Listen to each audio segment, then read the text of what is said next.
بعد کسی نے کہا چاہے سلام کرو یا نہ کرو تمہارا سر تن سے جدا کر دیا جائے گا. عزادارو یہ بس حکم ملنا تھا. اس کے بعد ایک مرتبہ حضرت مسلم نے حضرت رسول اللہ تڑپانے والے جملے ہیں. حضرت مسلم نے یہ کہا میری چند وصیتیں ہیں. عمر ابن سعد کو مخاطب کر کے کہا میری چند وصیتیں ہیں, ان وصیتوں کو سن لو. عزادارو وصیتیں کیا کی ہیں؟ وصیتیں 3 وصیتیں کی ہیں. ایک وصیت پر رونا آتا ہے, لیکن پہلی وصیت کیا کی؟ حضرت مسلم نے فرمایا کہ میں جب اس شہر میں آیا تھا اور آنے کے بعد جب میں یہاں پہ رہا تو میں یہاں پر 700 درہم کا مقروض ہو گیا ہوں. میں مقروض ہو گیا ہوں. میری شہادت کے بعد میری تلوار میری سیرہ بیچ کر میرے اس قرضے کو ادا کر دینا. اللہ نے حقوق الناس کا کتنا خیال ہے حضرت مسلم کو کہ یہاں پر کہہ رہے میرے اس قرضے کو ادا کر دینا. دوسری وصیت سنو گے. دوسری وصیت کیا ہے؟ دوسری حضرت مسلم یہ کہتے ہیں اے میرے صاحب جب میری شہادت ہو جائے تو اس کے بعد میری لاش کو دفنا دینا. کہ حضرت مسلم کی حسرت یاد آ یہ کہا کہ میری لاش کو دفنا دینا یہ حسرت تھی. عزاداروں لیکن کیا دفنائی گئی؟ نہیں دفنائی گئی نا. عزاداروں اس کے بعد تیسری وصیت یہ تھی. عمر سعد کو مخاطب ہو کر ایک مرتبہ مسلم نے یہ کہا اے عمر سعد میں حسین کو خط لکھ چکا ہوں, مولا کوفے آ جانا, لیکن آپ ان کو خط لکھ کر یہ کہہ دینا مولا کوفے والوں نے بے وفائی کی ہے, مولا کوفے میں نہ آنا, لیکن اگر آنا ضروری سمجھے تو فاطمہ کی بچیوں کو ساتھ نہ لانا. عزاداروں اس کے بعد یہ وصیتیں کرنے کے بعد دارالعمارہ کی چھت پر حضرت مسلم کو لے جایا گیا. بس میں نے آپ کی زحمت کو تمام کیا. دارالعمارہ کی چھت میں جا کر ایک مرتبہ حضرت مسلم کے سر پر گردن پر تلوار کو جو چلایا گیا سر تن سے جدا ہوا, سر وہاں رہ گیا, تن سے تن نیچے آ گیا. عزاداروں یہ شہادت ہو گئی. لیکن ادھر سے میرے مولا حسین بس عزاداروں اپنی منزل پر آ گیا. ادھر میرے مولا حسین مکہ چھوڑ کے کوفہ کی طرف روانہ ہے.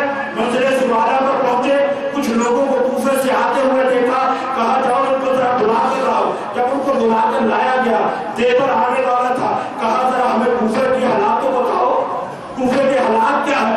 کہ جب یہ پوچھا نہ کہا مولا ایک طرف آ جائیے, کہا نہیں سب کے سامنے بتا دو کہ ہمارے سب اپنے ہیں. ایک مرتبہ دیور نے رو کر کہا مولا میں کیا بتاؤں, جب ہم کوفے سے نکل رہے تھے مسلم کے پاؤں میں رسیاں ڈال کے کوفے کی گلیوں میں کھینچا جا رہا تھا. عزاداروں کئی مرتبہ امام حسین نے کہا انا للہ و انا الیہ راجعون. عزاداروں جملے کو سننا. اور اس کے بعد ایک مرتبہ میرے مولا حسین خیمے میں آئے. حضرت مسلم کی ایک بیٹی تھی جس کا نام طاہر حمیدہ لکھا, ایک بیٹی جس کا نام طاہر حمیدہ لکھا. اس بچی کو ہم بتایا, اس بچی کو بتایا. امام حسین علیہ السلام نے اپنے زانوں پر بٹھایا. زانوں پر بٹھانے کے بعد عزاداروں صاحب پر ہاتھ رکھا, بچی سے پیار کرنے لگے, کانوں میں گوشوارے پہنائے. عزاداروں یہ بھی بچی سے یہ شفقت کر رہے تھے. ایک مرتبہ بچی تڑپ گئی,